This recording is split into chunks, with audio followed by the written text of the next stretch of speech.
It's not an oversight, it's a mess up. No, a lot of people think that his heart's died because his friend's died. Oh, really? If his heart had died, he'd dead. Oh, friend. All right? Yeah. That's not is as symbolic as it seems. Okay.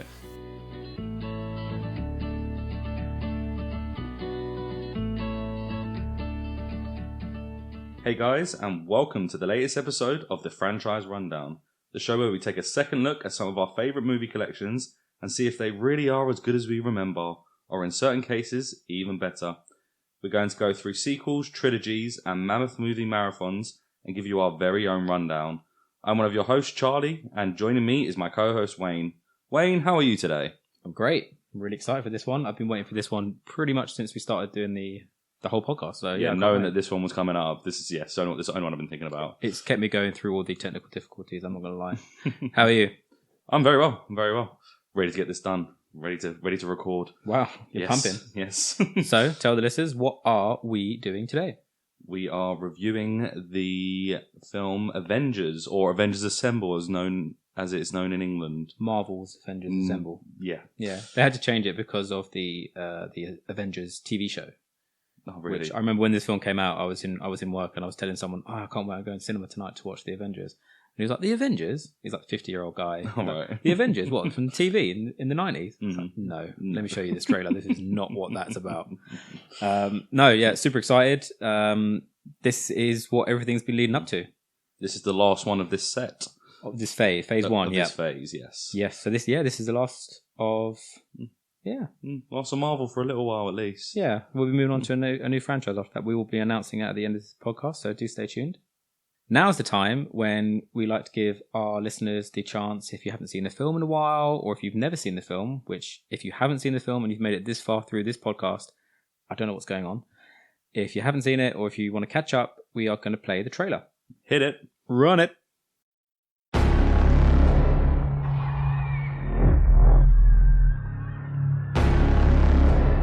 War has started. And we are hopelessly outgunned. Director Fury, I think it's time. You here with a mission, sir?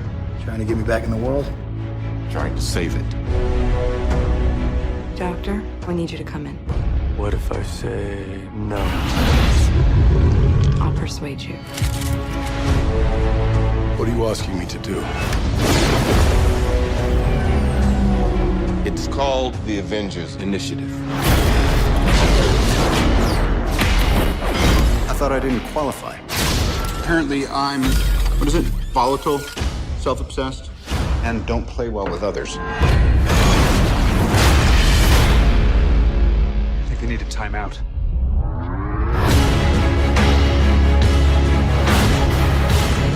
How desperate are you? And you call on such lost creatures to defend you. You have made me very desperate. We're not a team. We're a time bomb.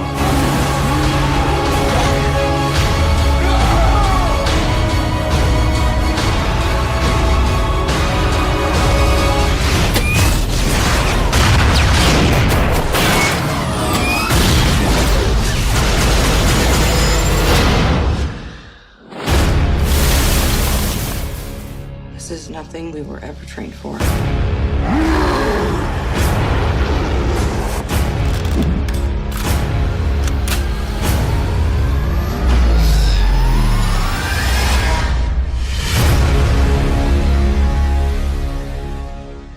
Guys, I'm bringing the party to you.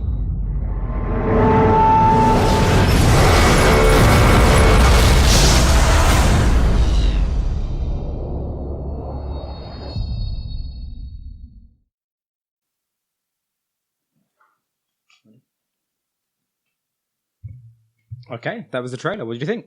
Oh, I loved it. I loved it. This is the one, I think, where we've asked a few times, not always, but if you've got any memory of watching the film for the first time, do you have any memory of watching that trailer for the first time? Yes. Yeah, absolutely. I've just seen there's 43 million views on YouTube, and I think 3 of those million views are mine. They must be. I watched that trailer every day. Yeah, every day since it came out. Oh, I couldn't wait.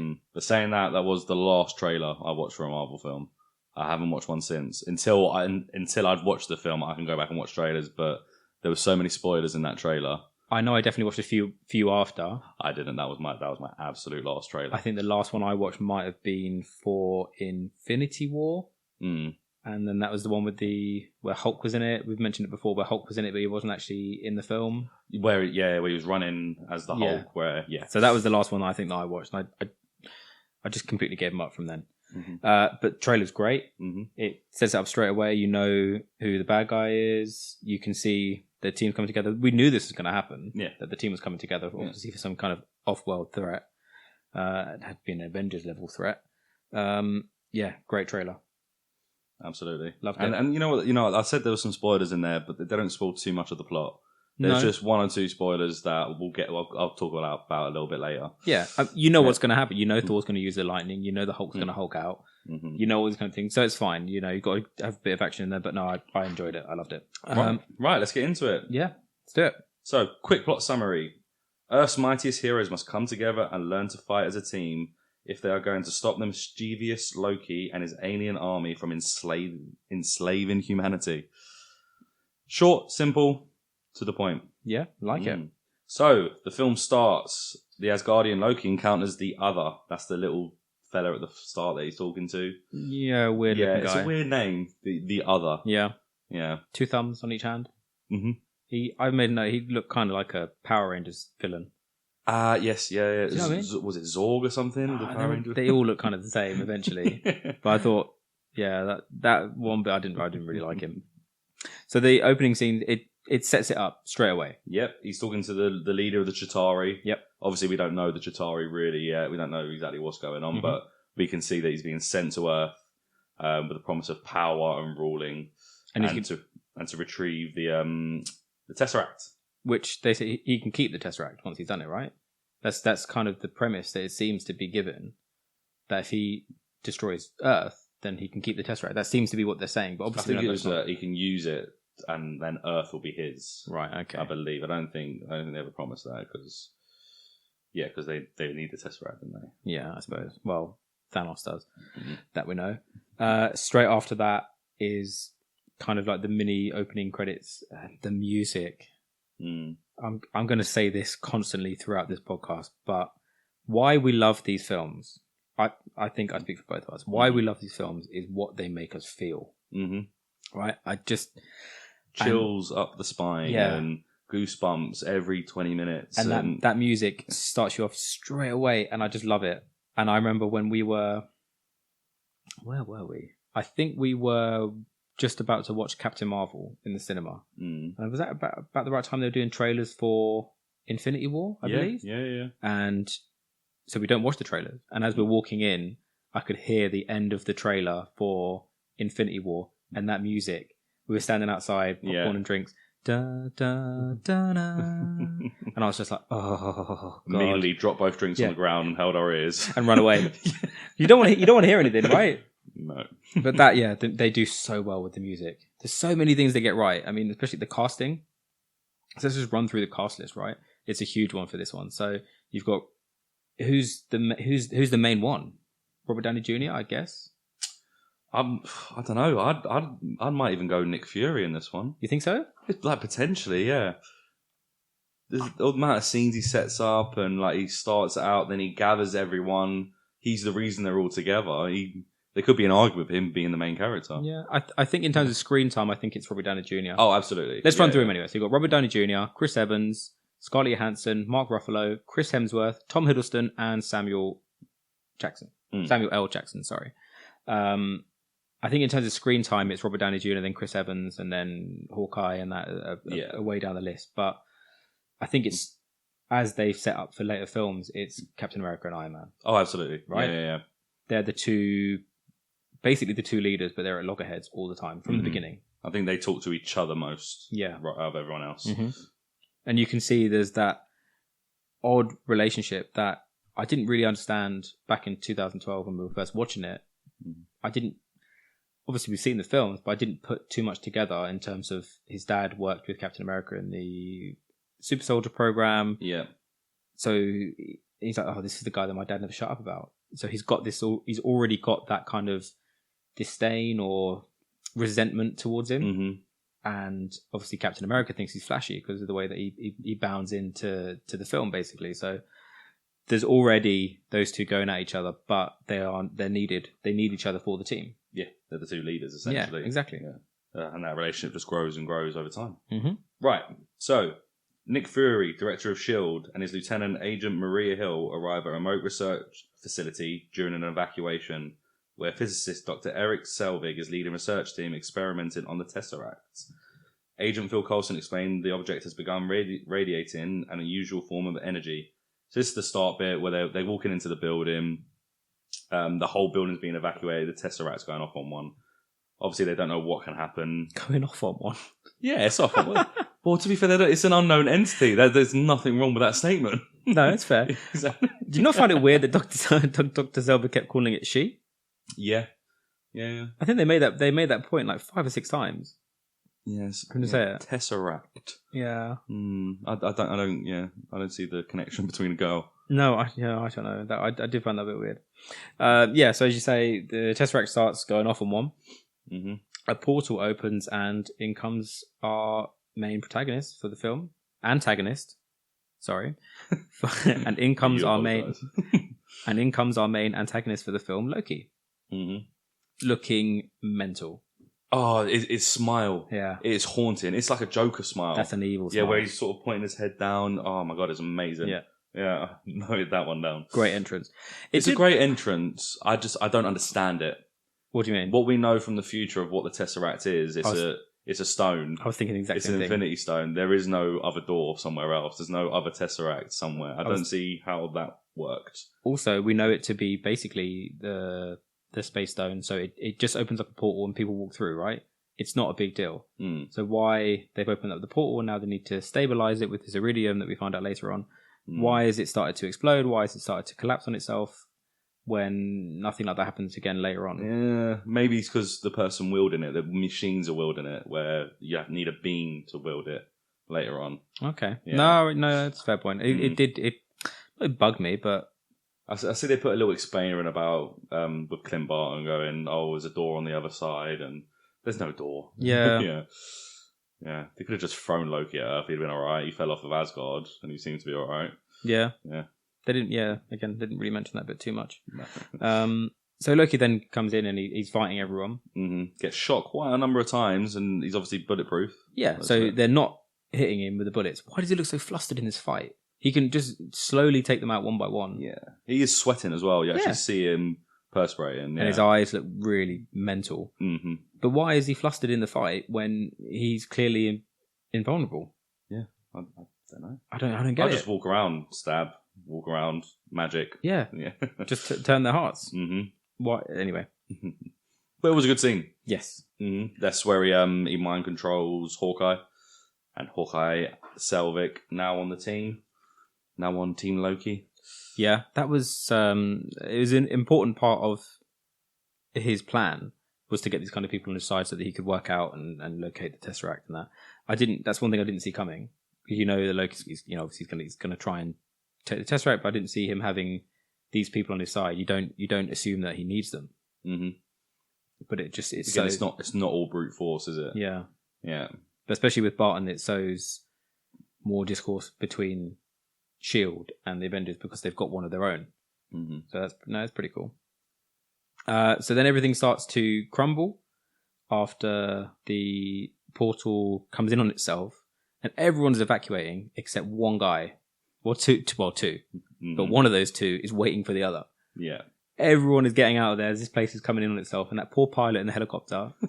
He sees the whole world around him crumbling, like literally beneath his feet. Yeah. Yeah, and he's just waiting for this one guy to jump on his helicopter. He must be bricking it. And he gets there, 1 second before he takes off, and then...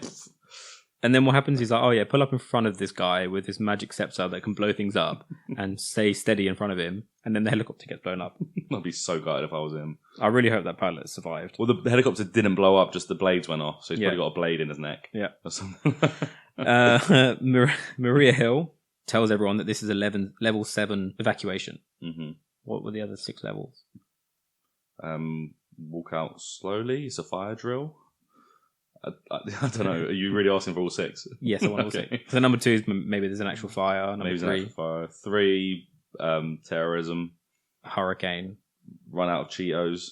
Someone left the milk out. And then number 7. Okay. Yes. All right. Do you know what? When you say it like that, it makes sense. Yeah. That's fair. Everyone get the hell out of there right now. Yep. Basically. That's level 7. So Loki escapes, and then it finally comes up on the screen. What we've been waiting at this point since 2008 was the first film. So just over a little over 4 years, and it comes on the screen. The Avengers. Yeah. Again, chills. Oh, Absolute goosebumps. Just talking about it right now. So many times throughout this film. I look at my notes right now, and I've just written down "awesome" in capital letters with exclamation points about a dozen times. Yeah, exactly. How does that help? Yeah. Like me talk about this, me write awesome and great and bang bang. Chills, tingles, spine tingles. Yeah.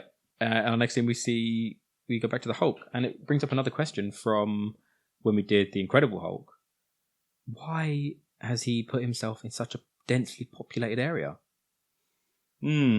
It's risky. Well, we did see at the end of the Hulk, the last one, the Incredible Hulk, that at the end he could sort of control it. You see his sort of eyes go green and he smiles. Mm-hmm.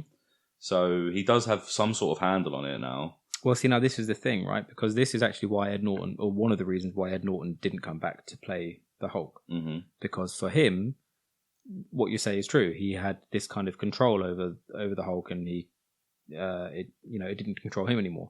But they were going in a way where that wasn't completely the case. Yeah, it was sort of part of the case. Yeah. So I know that Ed Norton felt that his story basically meant nothing because they're trying to make new canon out of it. So really, okay, that's one of the main reasons why he didn't come back to do it. So if that's the case, then he hasn't got control over it, and he shouldn't be where he is. It's risky. I don't know.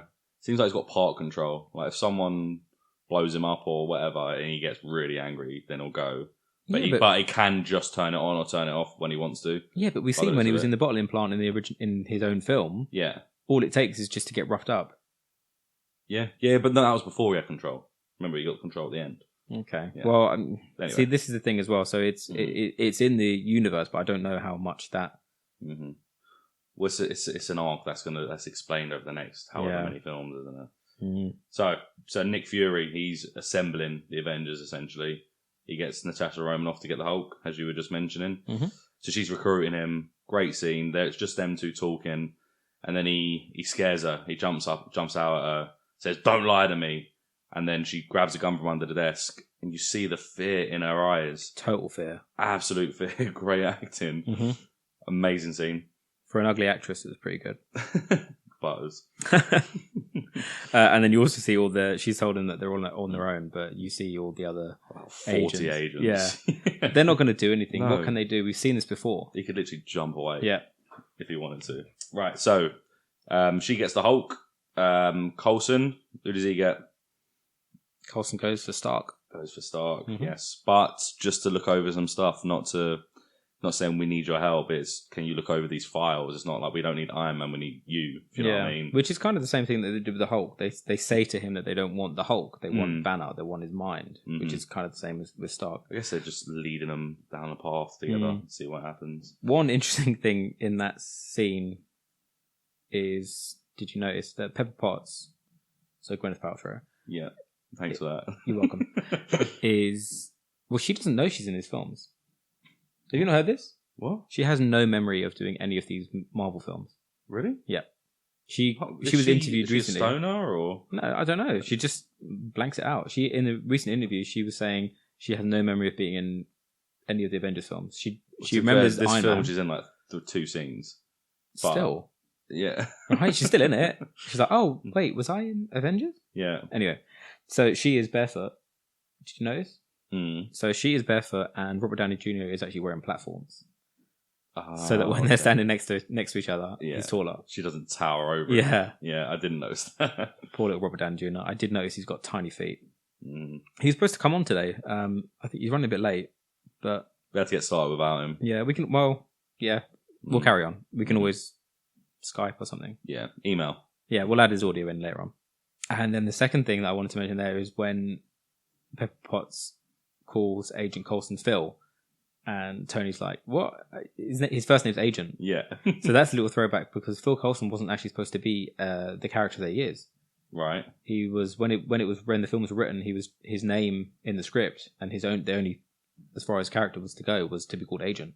Oh, really? Okay. But they blooded it out, and they got a good character out of it. You do a lot more research than I do. I do. You really do. And they got a great character out of it because he went on to have the Shield show, right? Yeah, Agents of S.H.I.E.L.D.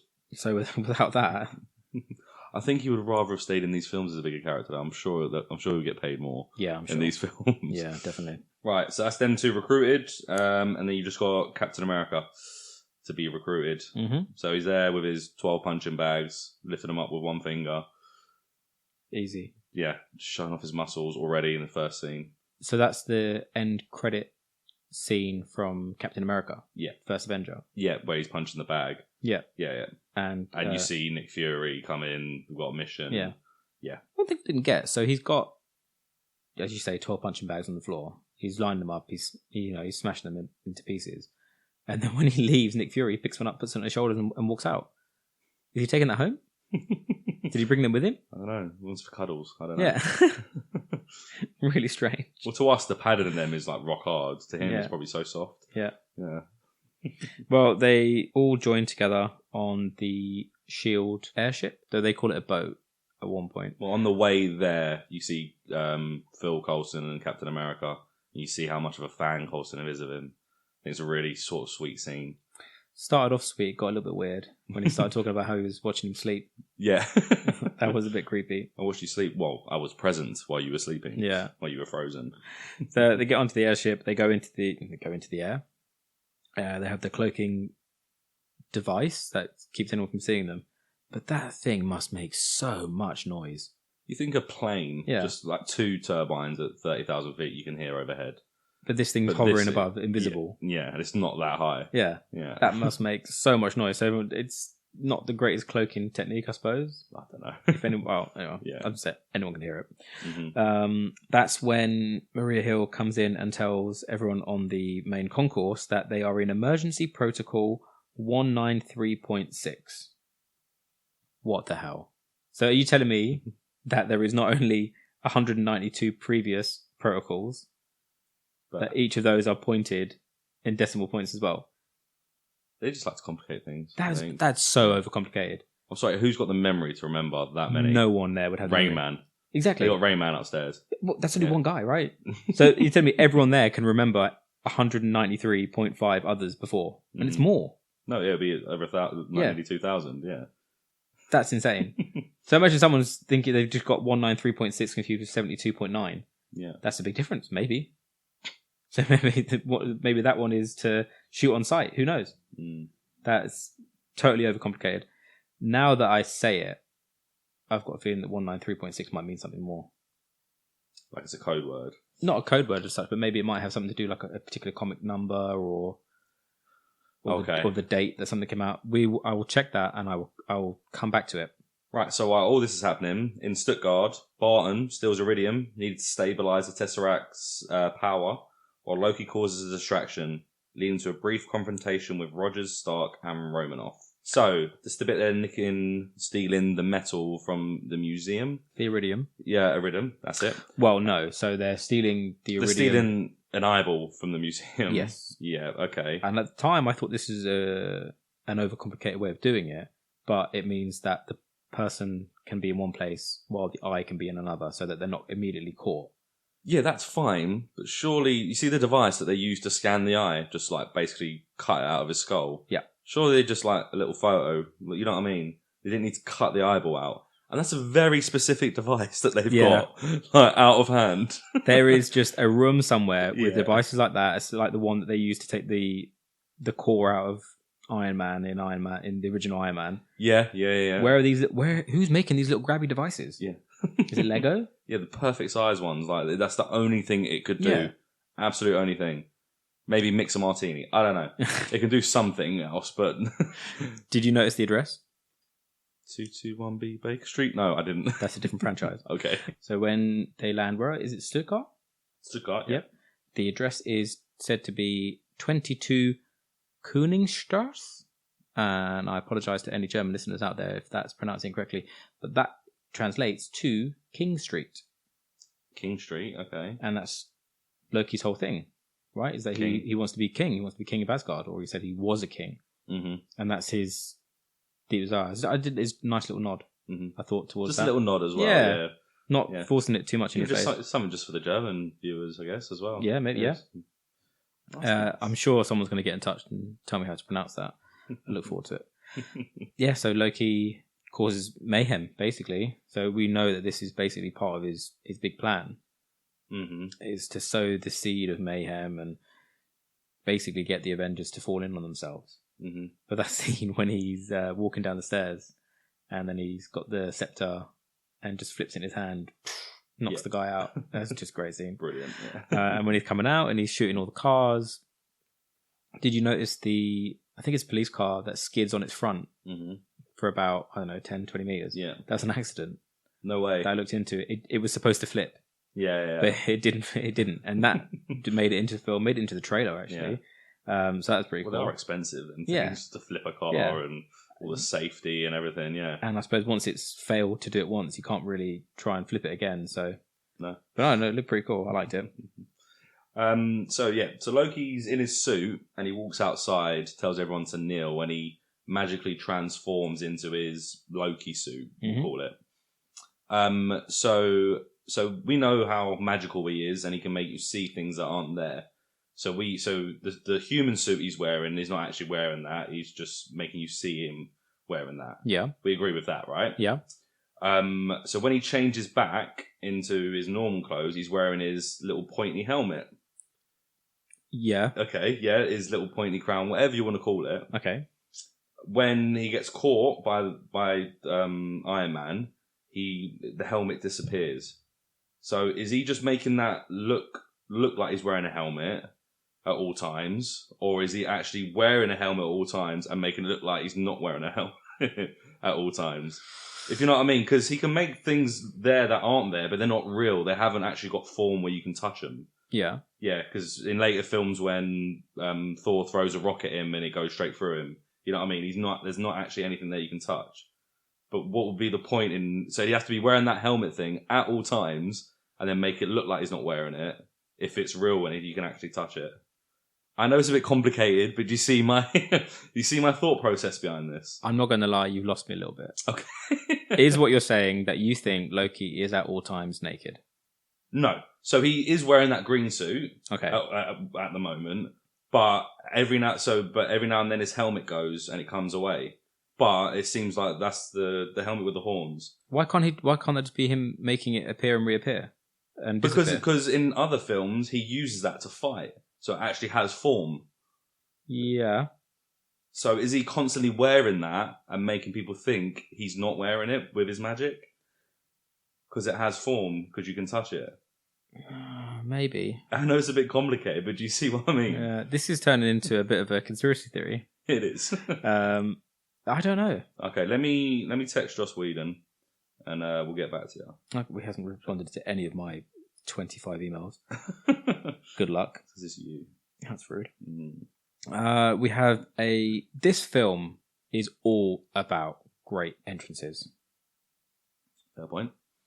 All of the heroes, and even in different scenes, they all make great entrances. Captain America shows off his strength. Iron Man flies out of a river and walks down his building with his Iron Man suit being taken off. Two great entrances. But I'm throughout the film, other characters coming in and out. So we've got a few coming up immediately. So Iron Man comes into the battle scene. He takes over the PA. Yeah. Plays a bit of AC/DC. Plays AC/DC. Yeah. And then knocks Loki down. And he's like, oh, Mr. Stark, Captain America. That's just one. Mm-hmm. So once they're on the plane, and then we have another great entrance. Mm-hmm. When the lightning starts going. And so, what are you, scared of a little thunder? I'm not overly fond of what follows. Because obviously we know that's Thor coming in. Again, he flies down, he lands on top of the Quinjet. Again, great entrance. I think they've worked specifically hard on all of those. Each person is coming from their own film, really, and and entering the film. So I guess they wanted to give each person their own sort of whoosh. Yes, they're here. They've arrived. If you know what I mean. Yeah, and they do it really well. Yes, that's great. Just the point I was trying to make. Sorry. So he grabs Loki by the throat, flies him off, Mhm. and then just throws him into a rock, basically. Then they have a good little chat, and you see the pain in Thor's eyes. Thought he was dead. You know, he wants him to come home. He's not really angry. He's just like, please come home. It's like, I don't have a home. You ain't my brother. We ain't friends no more. I might be paraphrasing slightly. Yeah, I'm pretty sure that's not the exact line. Another thing you might not have noticed. Did you see the two ravens? Yes. Yeah. Not this time watching it. Previous time I completely... Right. Yeah, I think I was writing notes when the two ravens were there. So I got this time. So that's Odin's two ravens. Hugin and Munin. Again, I'm sure I'm not pronouncing that one right. But that's the two ravens that Thor sends out to Earth to report back to him to what's going on. So he knows throughout this film basically what's going on. Do you not think that he'd get involved? He sends his son on loads of missions. Why wouldn't he? He sends Thor on loads of missions. Yeah, big missions. Why wouldn't he? I asked that question before, and you gave me that answer before, and I didn't like it then either. Okay. I think maybe it's too hard for him. Maybe he can't go and beat up his son, or see his son that bad and that evil, because it is his son. At the end of the day, he raised him, Loki. Okay. Maybe it's just too hard for him. All right, I'll take that answer over the other one. Okay. We'll delete the other one out. It'll stay. Then we've got this great battle between Iron Man and Thor. Oh my god, it was amazing. Just so many sort of funny bits within it. You know what I mean? Like tripping Thor up, and not even including Iron Man talking about is he wearing his mother's drapes? Like, what do you think this is? Shakespeare in the Park? Dost mother know you weareth her drapes? That was brilliant. There's so many comical bits throughout the film, and I think they're scattered perfectly. Because any more, well, actually, we'll come to it. I can think of one that just didn't fit the moment, but generally they're scattered pretty much perfectly. Yeah. That battle between the two of them, when he gets the lightning down and it's 400% charged. Oh, look at that!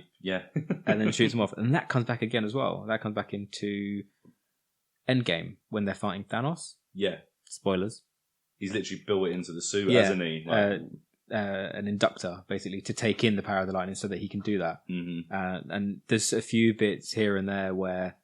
There's loads of bits, actually, here and there where they take from one film and they bring it into the next and they adapt on it and they better it. It's life, innit? You learn from your mistakes or whatever. No, I love it. Your experiences. And then the granddad of the group shows up, Captain America. Throws his little shield at him. Yep. Says stop. And they don't. No. And then the hammer comes into... You want me to put the hammer down? Finally comes into contact with the shield, and then it's just... Yeah, like a bomb. Yeah, takes everything out. Yeah. Sort of settles them down. That's what they needed. They're just fighting little boys, aren't they? So the battle's over. Thor agrees to take Loki to S.H.I.E.L.D.'s flying aircraft carrier, the Helicarrier. I could have came up with a better name, I feel. Well, they call it a boat at one point. Someone calls it a boat. It's not a boat. What's the definition of boat? It floats. That it floats and doesn't fly. I'm pretty sure in the dictionary it doesn't say anything about not flying. Well, I'd like you to prove that. No, too busy. Upon arrival, Loki is imprisoned while Banner and Stark attempt to locate the Tesseract. So, Loki's put in a prison that's originally made for Bruce Banner, just in case he goes off on one. Never a good idea. No. Him and Fury have a good chat here. Yeah. Yeah, there's a lot of good quote-worthy lines. So when Fury locks him in, he shows him the cage, what he can do, and he goes, ant, boot. Oh, I love that. Yeah, as Loki called him an ant earlier. Brilliant. And then he's saying about how powerful he is, and he's, let me know if Ultimate Power wants a magazine or something, and walks away. You can tell, though, that putting an evil guy like that in a cage, it never ends well. No. Right, you've got, who? Top of my head. Hannibal. Lecter. Yeah. Stitch.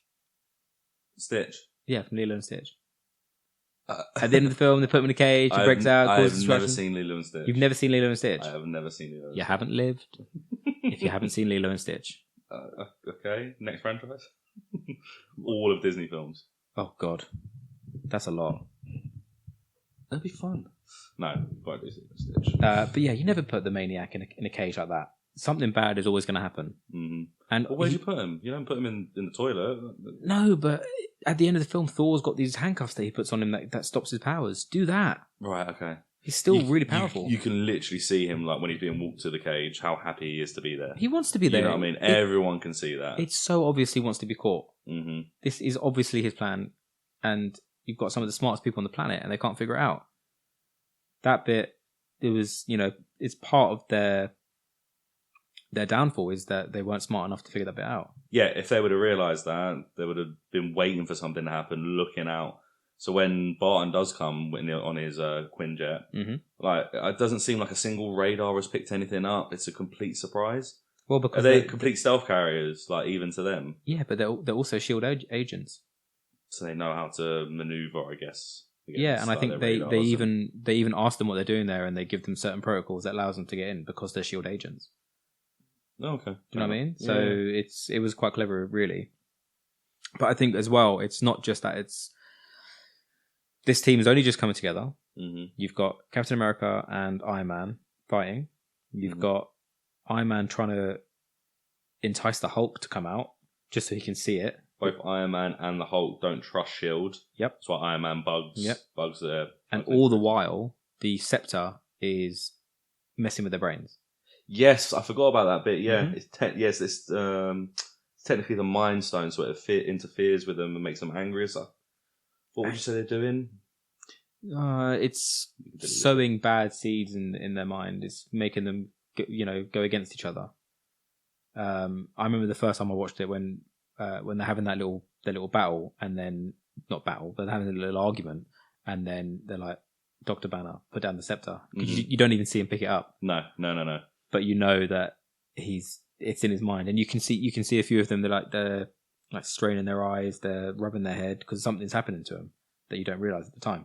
So just before it all kicks off in there, you see Robert Downey Jr.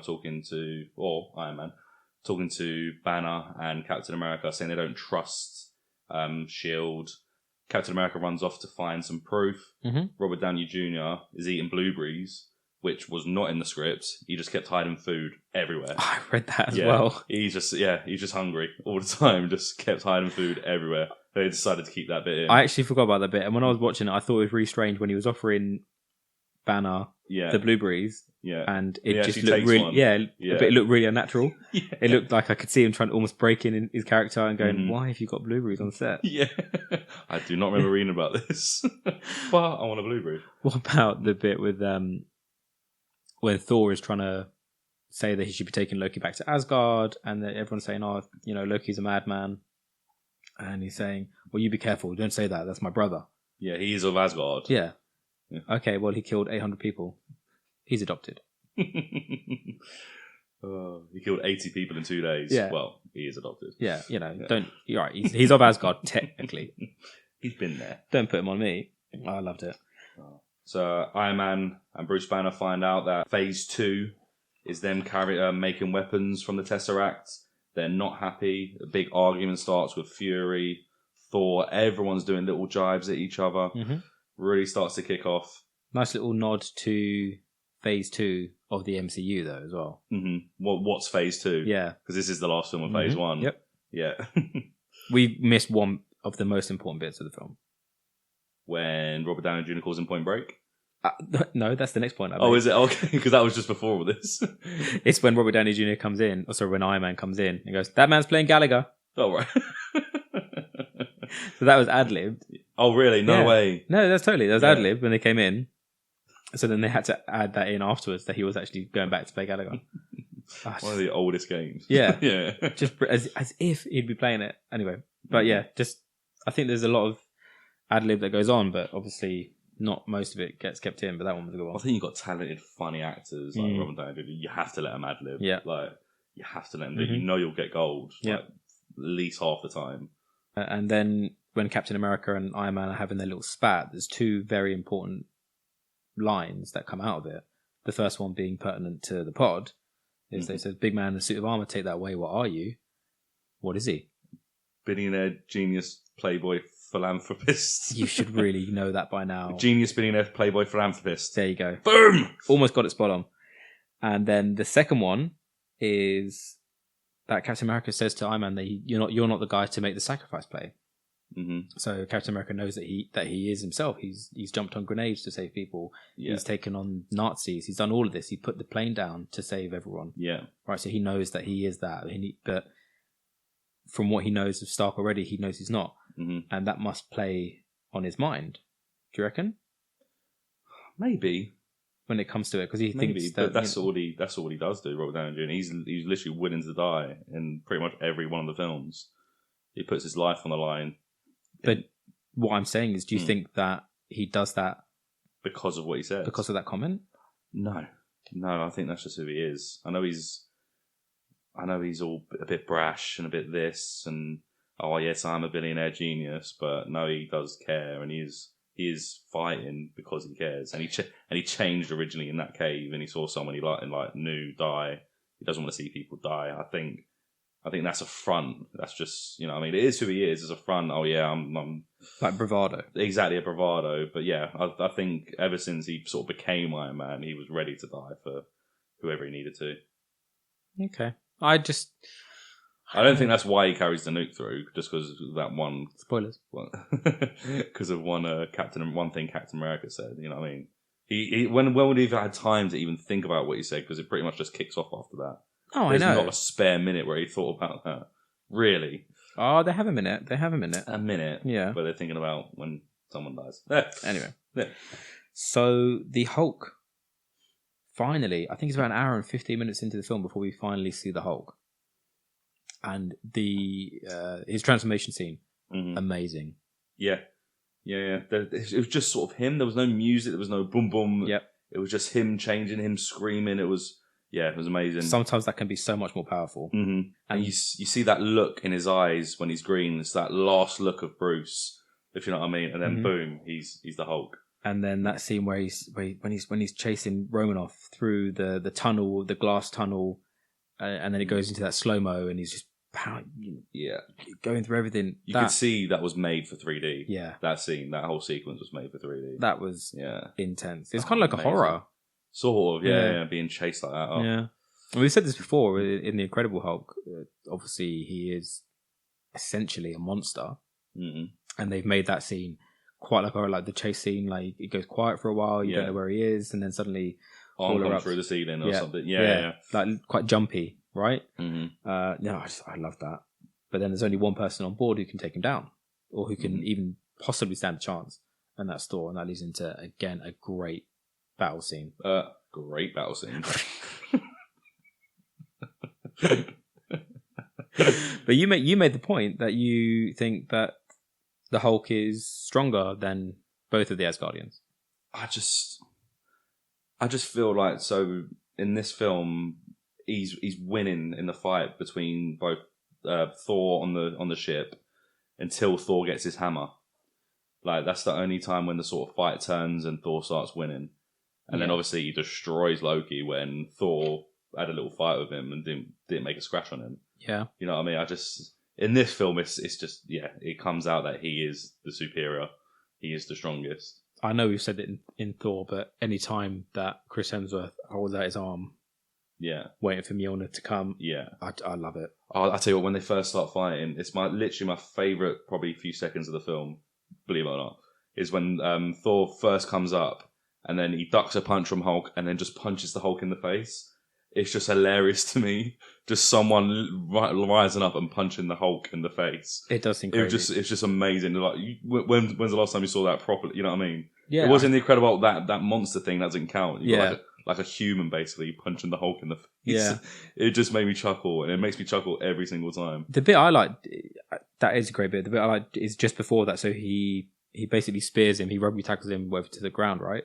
And then when he gets up, you can see Thor looking. He's like, what the hell is this? Because he hasn't seen Hulk yet. Yeah, well, he hasn't felt a power like that either, I'm guessing. Yeah. So that was great. I noticed he didn't say that line again. You're big, fought bigger.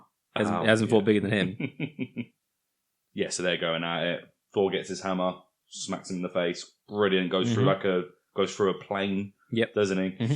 And then throws his hammer at him. Hulk catches it and then just drops to the floor with it. Can't even move it. Loved it. The tarmac, his feet are just going through the floor.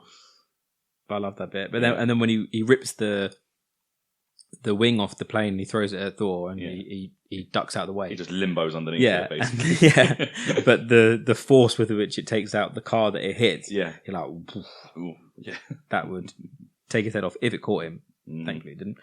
So while all this is happening, you got Stark and Cap trying to fix the helicarrier. Yep. Not having the best time. You got agents trying to kill Cap while he's got to slow down the rotors. He's misplaced his shield.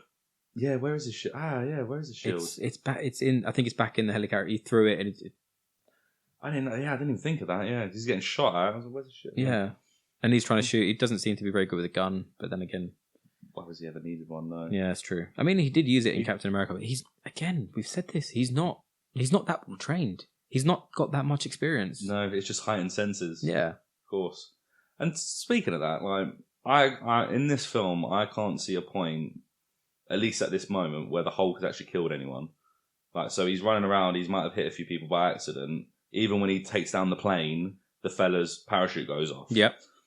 Captain America throws someone straight off the helicarrier and shoots people. Yeah, and shoots people. Who's the real monster? Like, the Hulk's not killed a single person. Okay. He's killed at least 2 or 3. All right, it's still the Hulk. He's the monster. All right. All right, yeah. Technically, they've had a very, very similar serum, but it's just gone differently. From one way or the other. Yeah.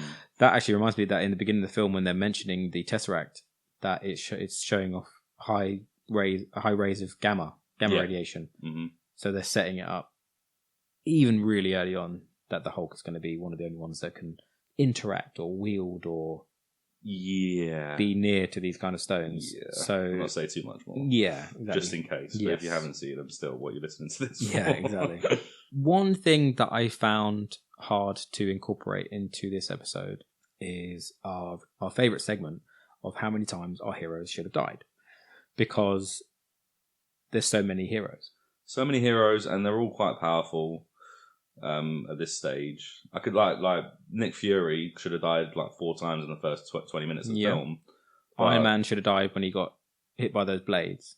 His suit wouldn't be able to handle that. Yeah, but we'll let a few go, mm-hmm. especially Thor and Loki. They and the Hulk. They would take a lot to kill them, mm-hmm. right? But one that I did make a note of was Maria Hill. So when the grenade comes into the room, she wouldn't be allowed in the Super Soldier program. No. Because she jumped out of the way. She didn't Captain America it and dive onto it, get everyone else back. Not the sacrifice play, no. No, she's not the big sacrifice play, exactly. No. But she grab someone to get out of the way? She ran into them by mistake as she was trying to run through them. Okay. And the grenade brought up like 4 foot away from her. She seemed to be alright. Yeah, she was fine. She had a scratch on her face. And then she got up and shot someone. Yeah, so that was hard to incorporate into this one. Yeah. There's a few more. They'll come up. I can imagine. Yeah.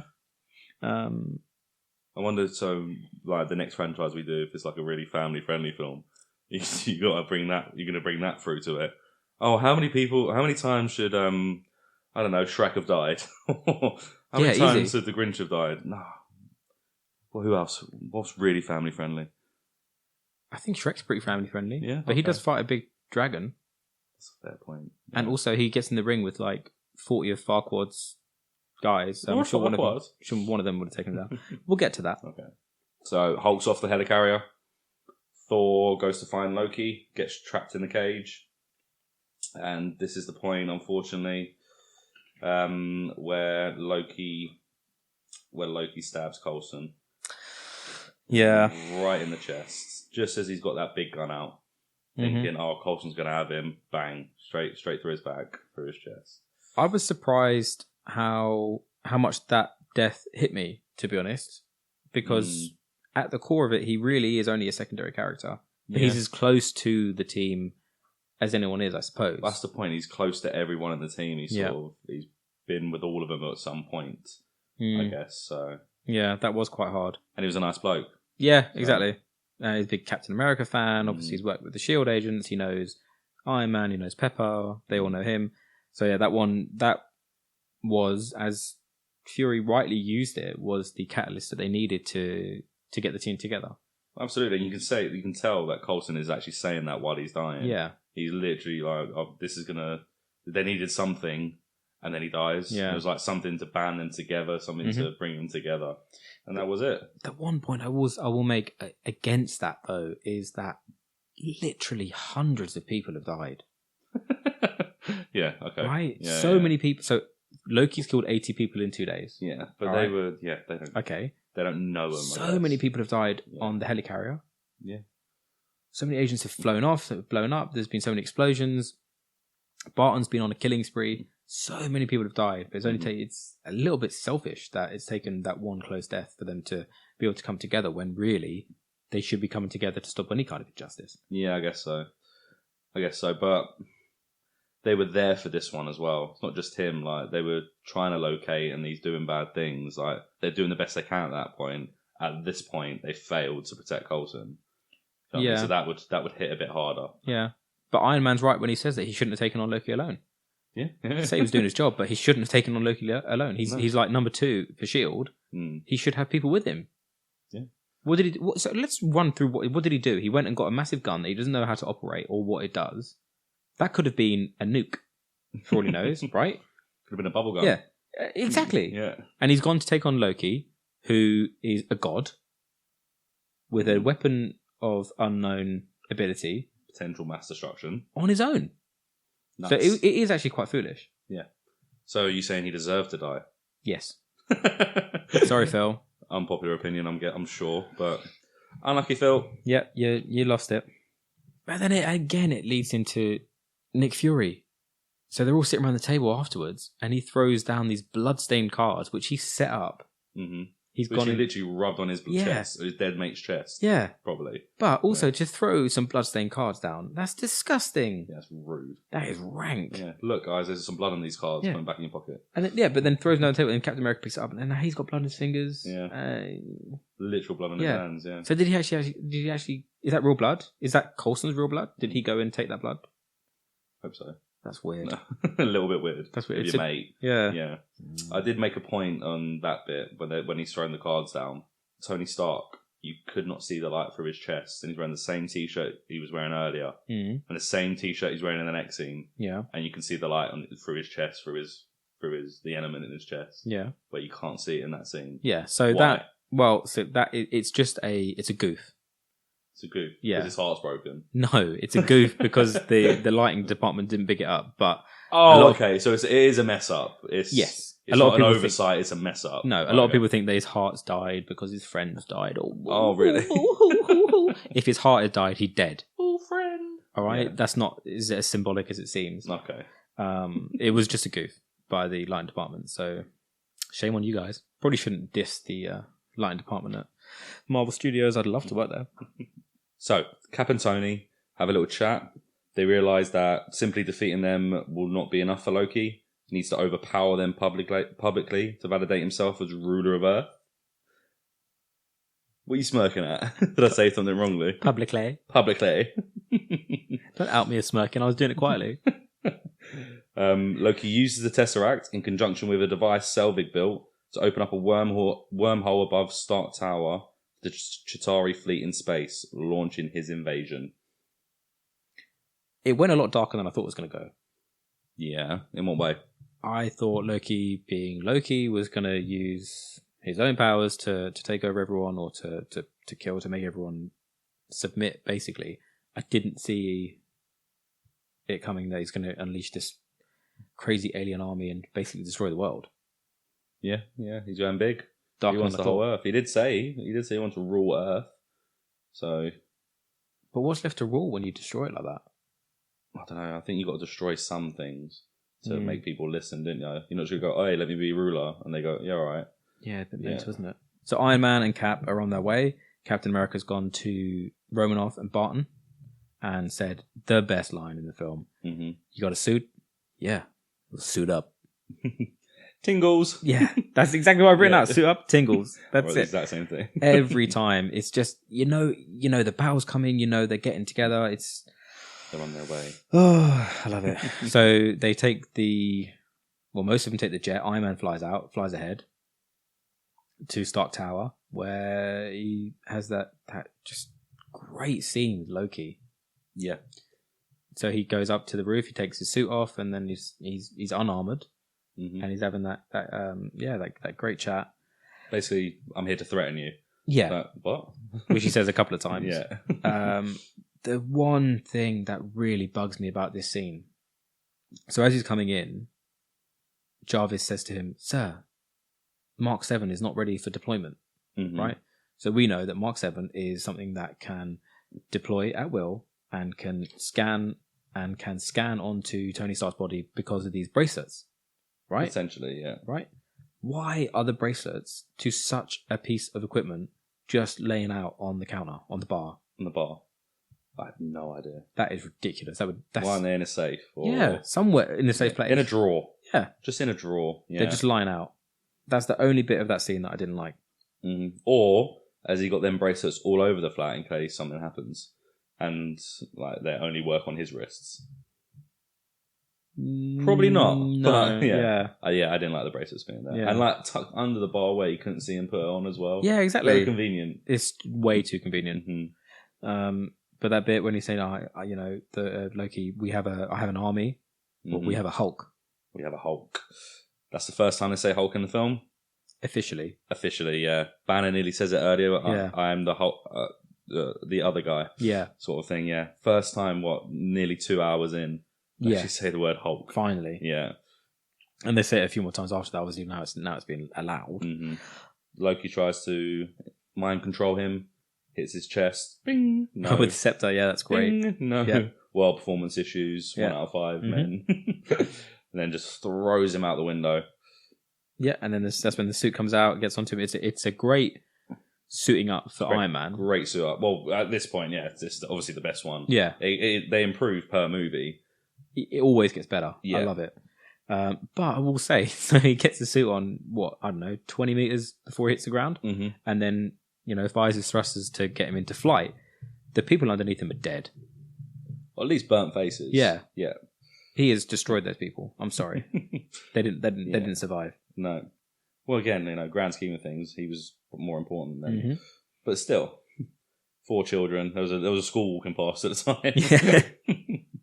So Loki opens up the portal, and the Chitauri start coming through.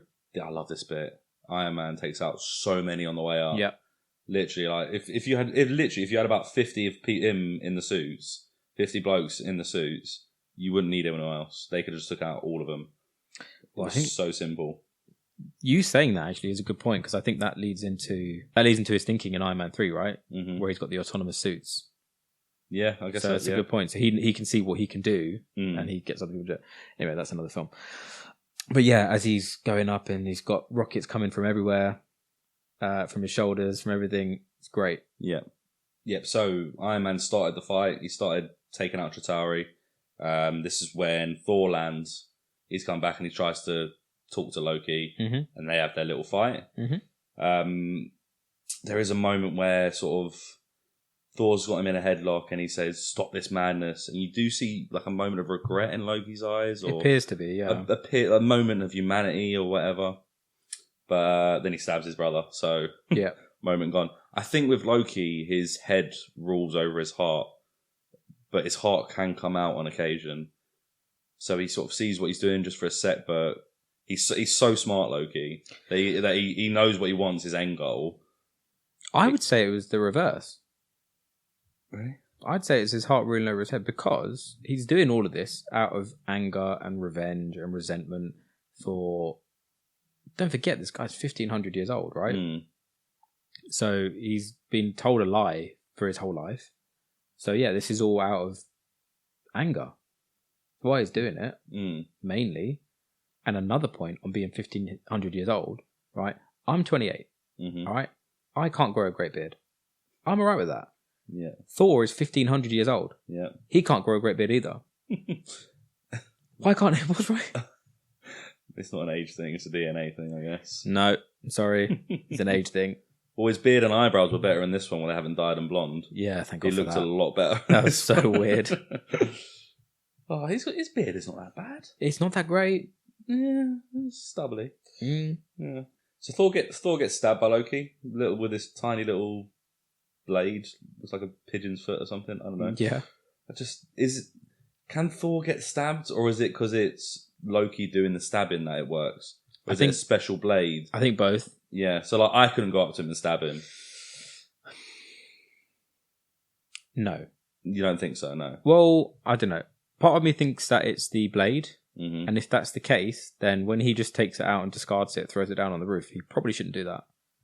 Because if there's something out there that can penetrate him, say it. If there's something out there that can penetrate him, you shouldn't be leaving it lying around. No. But maybe it is because it's Thor. Maybe it is because it's Loki that drives it. Yeah, exactly. Maybe. Okay. So the team is coming together in New York as the Chitauri is wreaking havoc. Yep. The team's a bit scattered. Iron Man's flying around, drawing most of them out. Quinjet gets blown up. They go down. Cap, Hawkeye, and Black Widow are on the floor just fighting. Mm-hmm. What happened in Budapest? We never find out. No. Because I went to Budapest for my brother's stag, and what happens in Budapest stays in Budapest. Maybe it's something similar. You think they went on a party boat? What happens in Budapest stays in Budapest, Wayne. Shush. No.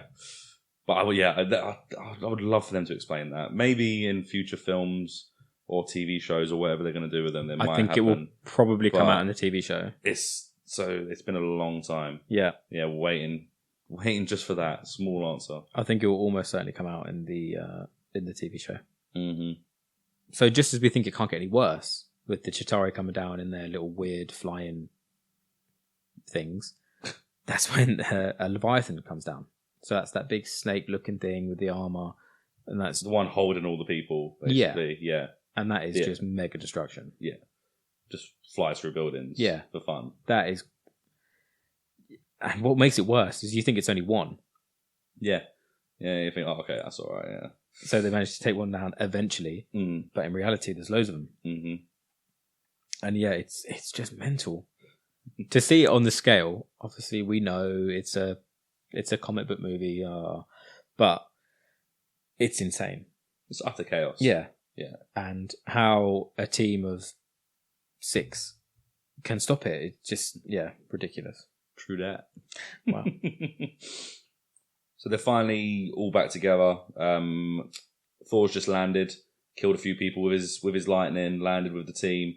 Banner rolls up on his bike. Iron Man's on his way, saying he's bringing the party to them. This is what I was mentioning earlier. Yeah, go on. It's the one bit of comedy that it doesn't fit in.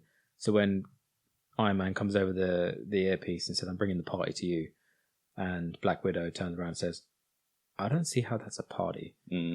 Ugh. I've hated that line for 7 years. Yeah.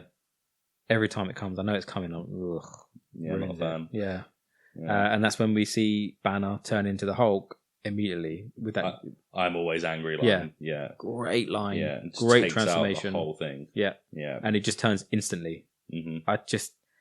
There was no pain in the transformation, no screaming. It was turn. Yeah. Look one way, look the other. That's one of my favourite bits of the whole film. Oh, of course. Yeah, that's quite a generic bit. That's why I picked that bit earlier, which is a bit more me. But who doesn't love that bit? Who doesn't love these films and love that bit? One thing they don't really explain, though, is how the Hulk goes from what he was on the helicarrier to what he is now, where he seems to be pretty much in control. Yeah. Right? They don't... I don't know. I think he was in control for the turn, where he was made angry and thrown through a window, so he had a bit more rage. Well, he must be in some kind of control to be able to take orders from Captain America. Yeah, maybe, but I don't know. Well, I don't know. Again, it's a weird one. That's another nod. Hulk, smash. Love that bit. Yeah. And then that's what he does. Tingles, chills. So we've just got this great sequence of everyone doing their jobs differently. Barton's on the roof, taking people out. Hulk is taking down Leviathans with Thor. Thor is blasting the lightning into the portal. I don't know why he's not doing that for longer. Yeah, he's on the Empire State Building. Yeah. just shooting up the Leviathans, literally destroying 2 or 3 at a time. Yeah, just keep doing that. Yeah, you see, like 2 minutes later, he's just fighting on the floor. Yeah, if he'd kept doing that, it'd be fine. That's what you are needed to do right now. Don't move from that spot. Mm-hmm.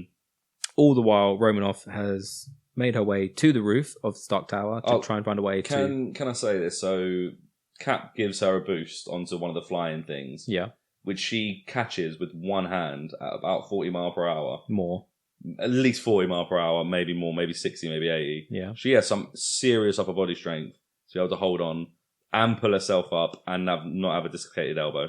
Oh, would you look at that? We found another version of when our hero should have died. Yeah. Because her body... Or at least lost an arm. Yeah. Her top half should have been ripped apart.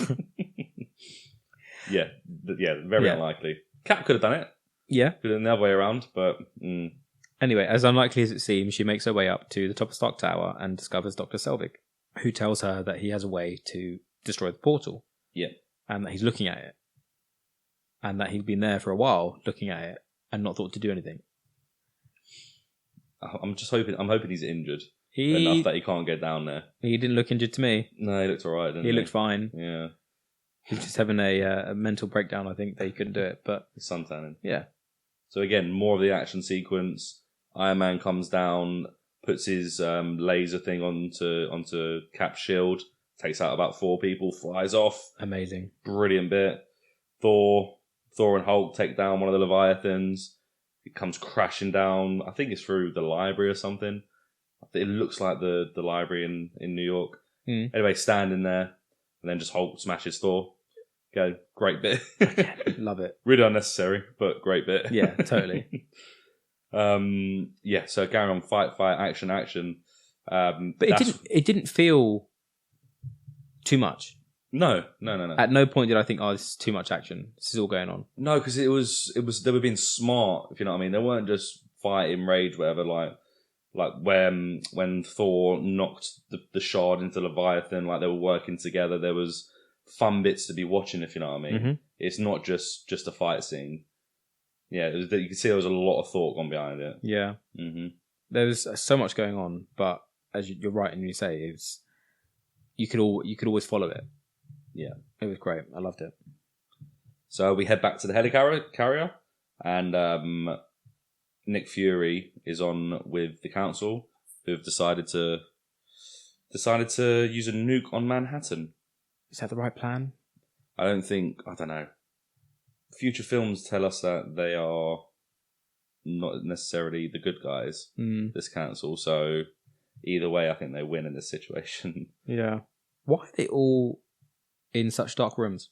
Yeah, you couldn't see any of their faces, could you, properly? That's ridiculous. So, anonymous council.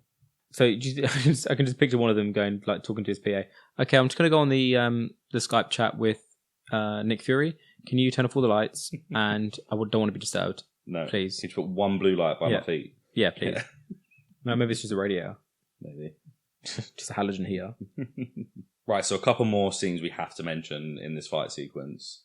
So one is Hawkeye shoots an arrow straight at Loki. He catches it. It looks like he was sort of heading for his eye as well, like he said he wanted to. Mm-hmm. Catches it, does a little smug smile, like, ha ha ha, and then it blows up. Yep. Brilliant. The one bit before that, when Hawkeye is shooting over his shoulder, he's not even looking. Mm-hmm. You loved it. I hated it. Mm-hmm. There is no need to do that. Yeah, but it looks cool. I know. That's the need. I know, right? But that's the kind of thing that drags you out of a film when there's unnecessary smugness. I don't know. I don't know a word for it without swearing, but you know what I mean? It just seemed there's too much. Okay. And that. But then the other bit, disagree on that one. I suppose. Yeah. And then the other bit when Iron Man goes through the Leviathan Jonah style. As he says to Jarvis.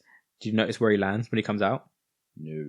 Shawarma Palace. Shawarma. Oh, just outside. Yeah. So that's where it gets into his head. I like that. Never tried shawarma.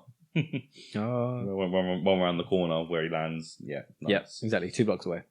So one of the last fight scenes that we got to mention is is Hulk going up to Loki, smashing through the window. Loki's shouting at him, "Enough! I'm a god, and then he just smashes the hell out of him. Oh, I love that bit. He smashes him in the ground. Bang, bang. Oh, my God. So do you know how they filmed that?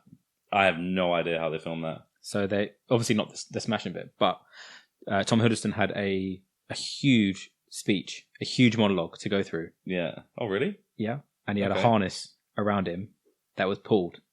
At some point. At some point. So he doesn't know when it's going to be pulled. Oh, okay. So that's how they get the shock of being grabbed by the Hulk. Yeah. So he doesn't know when it's coming. And I love that because I was thinking how they're going to do it. So they pull him back out the conversation. So he had to memorize a huge monologue when he pull him after 4 words. Yeah, I think it was like a minute long. He put him straight away. I love it. Oh, brilliant. And then Hulk walks off. Puny God. Puny God. Yeah.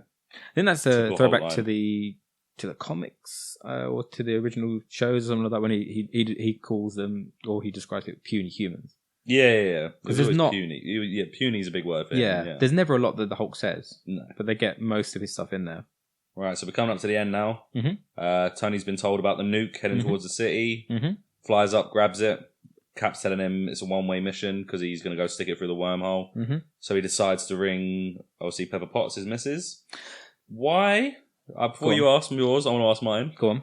She's a CEO of a massive company, right? Yeah. Why is her phone on silent? You're a CEO, you don't have your phone on silent. Well, nothing. Maybe because all of this is going on in the world. Oh, you go, oh my God, look at the telly, what's happening? Let me put my phone on silent.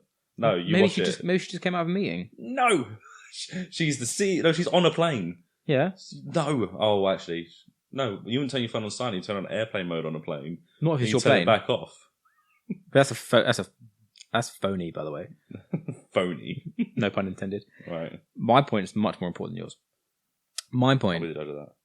I'll be the judge of that. Oh. My point is that they show early signs of Jarvis's AI / his sentience. Right, okay. So when Stark gets the call that the nuke is coming, he says, put everything we've got into the thrusters. And Jarvis says, I've just done it. Yeah. So that's one. So he's already ahead of Stark's thinking. Mm-hmm. And second, when he knows that Stark is basically doing this sacrifice play, he says, Sir, do you want me to try and call Pepper Potts? Yeah. That's next level. It is, yeah. That's some sort of cognizance. That's, yeah. How do you program that? Right? Yeah. That's it. This is probably my 5th or 6th time watching this film, if not more. And that's the first time that I've really picked up on that. Yeah. And there's a few other bits in thing, like when he says, have you ever heard of the Tale of Jonah? And he knows what he's thinking to do because he says, I don't think he's a good role model in this situation. So he already knows the plan and he's already thought about that so much that he can give this witty response. So that sets up the next phase very nicely, actually. Those little quips in and about there. Yeah. Well, speaking of AI and robots, so Tony Stark goes through, blows up the mothership, we'll call it, and then instantly every one of them on Earth dies. I've made a note of this. And falls down to the floor. It's classic Independence Day. So are they robots? They're humanoids of some kind, right? Yeah. Or aliens. Well, yeah, exactly. They're some sort of... they're not synthetic. They have flesh. I really didn't like that. I don't understand it. It's always like they just lost signal, or they lost power, or what? I don't know. It's always such a lazy way to end a film like this. Yeah. I mean, this is kind of like an Independence Day. What they could have done is they could have blown it up, and then the people that were there, or the aliens that were there, would realise that that's gone, and they're done, and the portal's closed, and they just try and run off. They don't fight anymore. They try and run off to survive. Yeah, you know what I mean? That would have been better. Exactly, and then they've got to hunt them down, which is fine. I didn't like how they all just collapsed. They're not robots. No, it's always lazy writing, I think, when they do that. Cool. So, the next scene, Stark's gone through, he's blown up the mothership, he's coming back, he just makes it through the portal in time. And this is the reason, this next scene, why I don't watch trailers anymore, is when the Hulk catches Iron Man. Yeah. Which is an amazing scene, but I knew it was going to happen because it was on the trailer. So it completely ruined that moment for me, and I didn't know for the whole film I've been buzzing. Like when we first watched it, I was, oh wow. I knew that was going to happen. Yeah. And that literal one scene, that 20 seconds, is the reason I haven't watched a single Marvel trailer since. No, it's fine. I get it because that's such a poignant thing. Because I honestly thought, going into it, again, I've seen it as well, but it's led up in such a way that you think he's actually dead. And you can believe that he's dead because he's done the sacrifice play. They brought the team together. You know, the team can survive otherwise without him. Mm-hmm. But, you know, you're totally right that ruined it.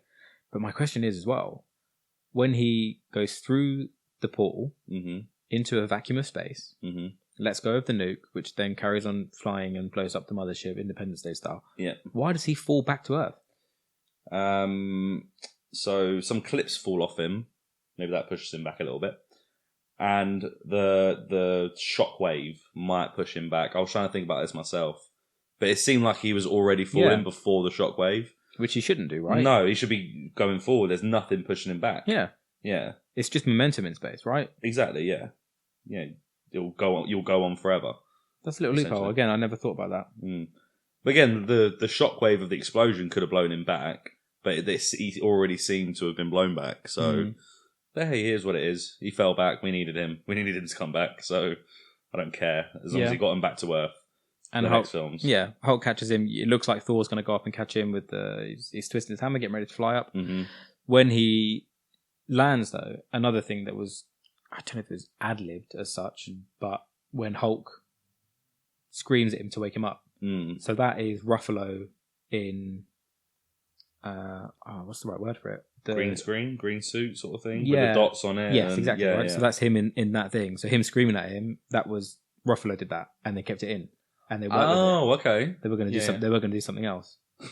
So that's ad-libbed, and then the next line where about the shawarma was ad-libbed, wasn't it? Mm-hmm. Yeah. Like, oh, we won! Great. I just love that. It's like, hey, yay, guys! yeah. Let's take tomorrow off. We don't need to come into work. And then obviously they want to go for shawarma because he's seen it 2 minutes ago when he landed outside the base. He's like, I don't know what it is, but I want to try it. Oh, what's that shawarma palace? Let's go try that.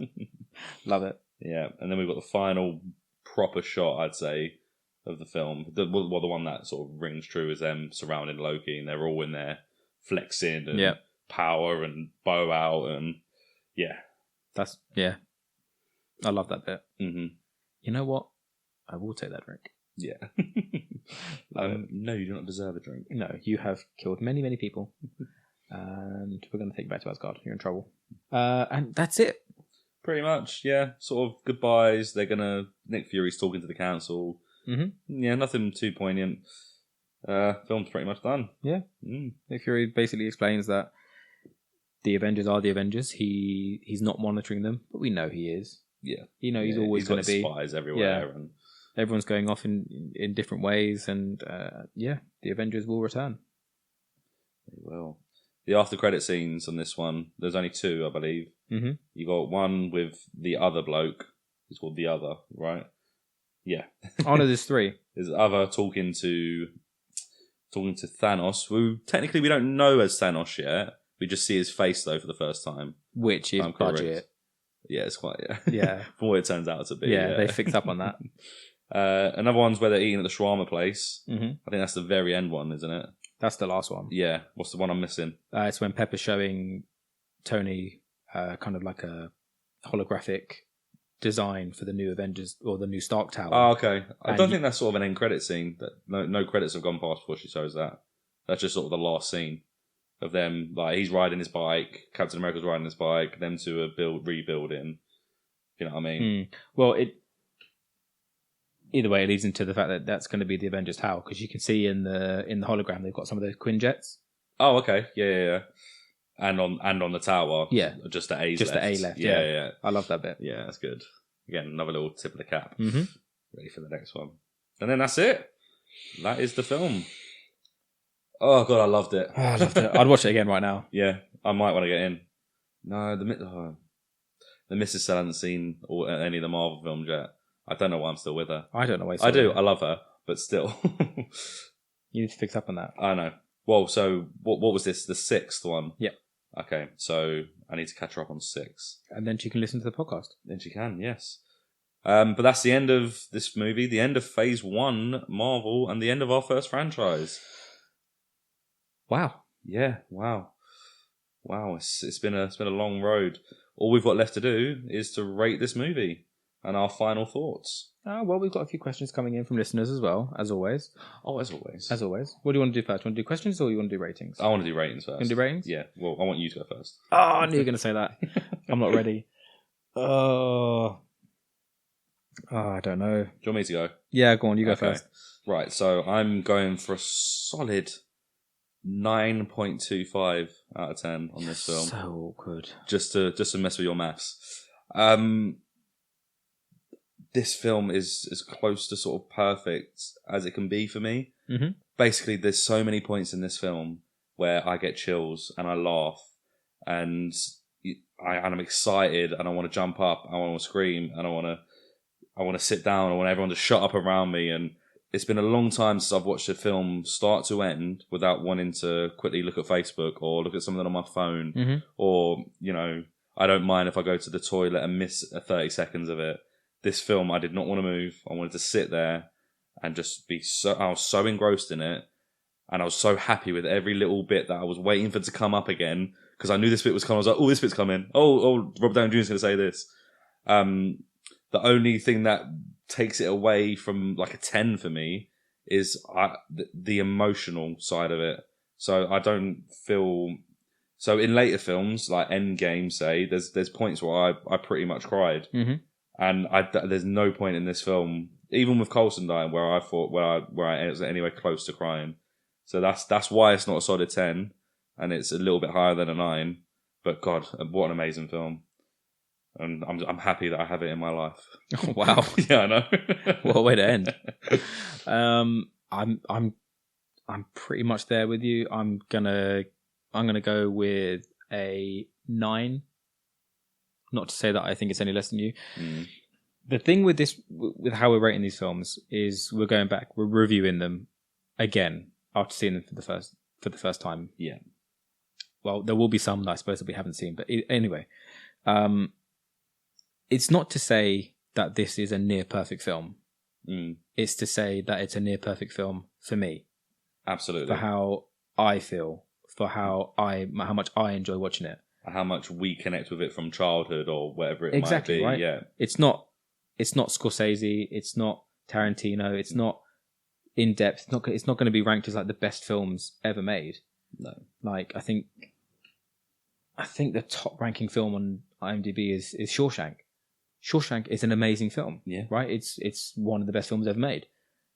I'm not to say that I think this is up there it's the same class, but for me it's nearly a perfect film. Mm-hmm. We said it so many times, how many times we've written down tingles, the music, the casting, the acting, the fight scenes, the emotional scenes far outweigh anything that I could say that comes away from this film. Mm-hmm. It's nearly perfect for me. So I'm going to go in, that's it, a 9. And I just wanted to give a little reasoning as to why we're giving these films such high scores, because I don't want people to get confused thinking, well, you can't give that a 9 if you're going to give this. There'll be films coming up in other franchises.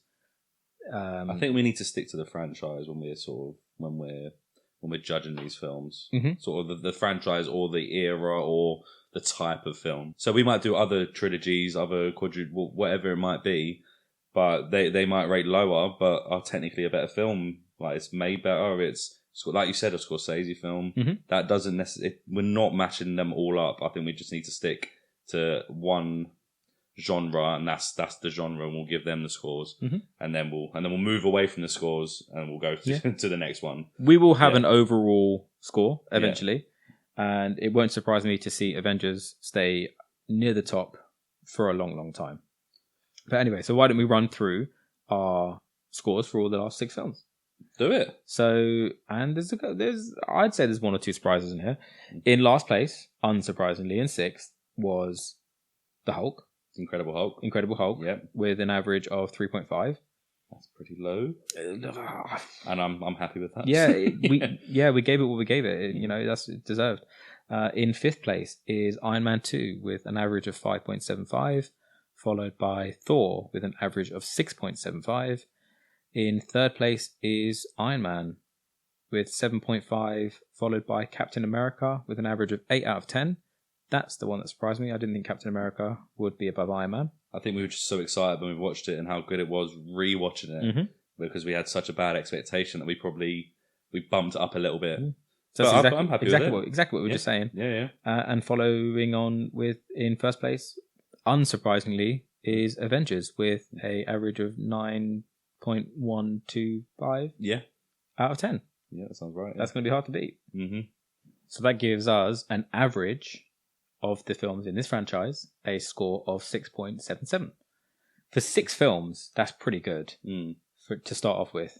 6.77, yeah. Considering that the Hulk was in there at 3.5, that dragged them down a bit. That was, yeah. I think. But I can't think of many franchises where there's not one big failure in there. I can think of a few where they're pretty consistent throughout. Looking at you, Lord of the Rings, etc. But there's almost always a dud. Yeah, that brings it down. So or just a worse one. Yeah, not necessarily a dud, but yeah, you'd rate the beginning ones higher than the low ones. Yeah, so it'd be interesting to see how each franchise averages out. Yeah. I haven't. Oh, I'm really excited. I haven't thought about that too much actually. No, right. So yeah, that's Marvel Phase 1. Before we wrap it up, we've got a few questions in from listeners. Do you want to go first? I'll ask you a question first. Okay, go for it. Right, so out of all the Avengers fighting in New York, fighting the Chitauri, which one would you remove if you had to? Who do you think's who's the least important Avenger in the fight? I think the question's asking. Black Widow. Okay, Black Widow. Just to argue back, cuts the thing out, cuts the portal out, and stops them coming through. Dr. Silver could do that. Next. No, he can't. Yes, he can. Yeah, but he wouldn't have. He's too hurt. No, whatever. that's the plot point. Black Widow. Get rid of her. See you later. Really? Yeah. If you go with what they've actually done, like that was really important. See, I was thinking Hulk. Believe it or not. Or Hawkeye. No, because Hulk took down a couple of Leviathans. Yeah, but again, that wasn't for the whole big thing. So closing the port was a big thing. Taking out the mothership would have brought the Leviathan down. But the Hulk killed a few things. What did he really do to actually end it? Well, no. Hawkeye, position people, save people. But then you could say that the same about everyone. That you could say that Black Widow was the most important because she closed it, but someone else could have done that. Okay. She was the least important. In all the films, she is always the least important. Yeah, okay. She is just there because she looks good. Or most people think. Yeah. Right? Do you know, I went to meet a mate, James, went for a drink after Iron Man 2 came out. And straight away he said, I've got a gripe to pick with you. What's that? He went, how dare you say Scarlett Johansson isn't pretty? I'm like, whoa. Don't hate on me, all right? Everyone's allowed their own opinion. I'm not saying she's not pretty. Anyway, I'm going to get back into that. Scarlett Johansson, Black Widow. See you later. Get rid of her. Fair enough. Then Hawkeye. Rebuttal question. If you had to get rid of one of the big 4 Avengers. Okay, so your Thor, your Cap, your Iron Man, your Hulk. And your Hulk. Hulk. Get rid of Hulk. Yeah. Absolutely. In that fight scene. Okay. In that. Maybe not completely in general. But yeah, in that fight scene, Hulk. Would you not say Cap? No. I was thinking about this. Like Hulk obviously hurts a lot and kills a lot of things. But Cap's the one running the plays. He's the leader. You need the leader. He's the one who puts him in position. You know what I mean? So you take the brute force out? I take the brute force out and go for the smarter play. Okay. All right. Okay. I have got one question in. This was emailed in. Didn't leave a name. If you could be any one of the Avengers, who would you be? Black Widow. I hate you so much. You're a liar. She's useless. I think it's got to be between one of two. What, so Captain America or Thor? No, I was thinking Captain America and Iron Man. Sorry, Thor or Iron Man I was thinking, sorry. I wouldn't be Cap. Really? Over Thor and Iron Man? No. Interesting. Yeah, his powers are fun, but Thor's got better powers, and he can fly. Okay. He can't grow a beard, though. And he's amazingly good looking. He's alright. I don't know. I'm going to go with Iron Man, because I think he's got a lot of money. 2, his suits are fun. He's smart. he can do anything he wants, sort of thing. Where Thor's got this purpose and he needs to save people, and he's a king or whatever. I want all that. I'd want the billions in the bank, and I'd fly around in a suit. Wow, That'd be awesome. Yeah. So high moraled. I'm going to say the same. It'd definitely be Iron Man. Mm. And he grows a great goatee, which I can't grow. Yeah. See, Thor can't do that. Mm-hmm. And he is at least 1,450 years older. At least. Yeah. What a shame. If you could be anyone that is in the MCU, would you still say the same? That's a good question. That's a big question. There's a lot of people in there. Star-Lord? Thanos? Would you be a baddie? You'd be a baddie. Baby Groot. He's so cute. What about the giant dwarf? No, because he's not a dwarf. He's a giant. Yeah, that doesn't make sense. Really bugged me as well. I'm still going to go Iron Man. Maybe. No. What's he called? Ego. What? Star-Lord's dad. Star-Lord's dad? Yeah. He's powerful. Well, he's like one of the most powerful things in the universe, right? Yeah, exactly. That's cheating, but all right. All right, fine. I'll be Star-Lord. I'll take you down. All right. Boom. Why Played. Me out? I don't know, because he cheated. You're my son. Yeah. Just love your daddy. Call me daddy. I can't wait to do phase... Is that phase 2 or phase 3? That's phase 2, right? With Guardians of the Galaxy? Yeah. Phase 2. They're within the next couple of films. Yeah. They come out. Well, unfortunately, we are not going to be doing Marvel Phase 2. Eventually, we'll come back to it because they are some of our favourite films. But they're our bread and butter. Yeah. Really. Yeah. But we can announce what the next franchise is going to be. What's it going to be, Wayne? Well, it seemed to make sense that we're coming up to Christmas, so why not do the best Christmas movie ever made? Yes. Say it. Coming up next is Die Hard. Die Hard! Yes! Oh, God. 5 films. 5 films. I've actually never seen the last one. I wouldn't worry too much about that. Well, we're going to have to watch it. Well, we will. We're going to get there. I've only seen the last one once myself, but yeah, the first one of my childhood movies. Technically made about 3 years before I was born, but it still counts. It's one of my top 3 maybe of all time movies. So I'm excited to do this. I'm excited. Who doesn't love Die Hard? No, and I've watched it a million times as a kid on video, then on DVD. But since like Netflix has come out, you don't go back and watch old movies anymore that much. Mm-hmm. So I'm excited to actually go back and rewatch this and actually like make notes and see things and research it. Yeah, can't wait. And we'll see Alan Rickman. Alan Rickman, yeah. Mm-hmm. Oh, sad. Rest in peace. Yeah. Alan Rickman. This is this first role that sort of shot him off. That's mad. Into his successful career. Yeah, can't wait. Okay, guys, that has been Marvel's Phase 1 on the franchise rundown. Please don't forget to like, subscribe, share any posts that you see going out there. If you happen to make your way over to iTunes, please give us a 5-star review.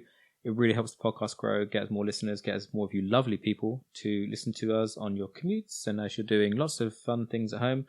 We hope you're as excited as we are to review Die Hard. That'll be coming up in the next couple of weeks. That's it. I've been Wayne.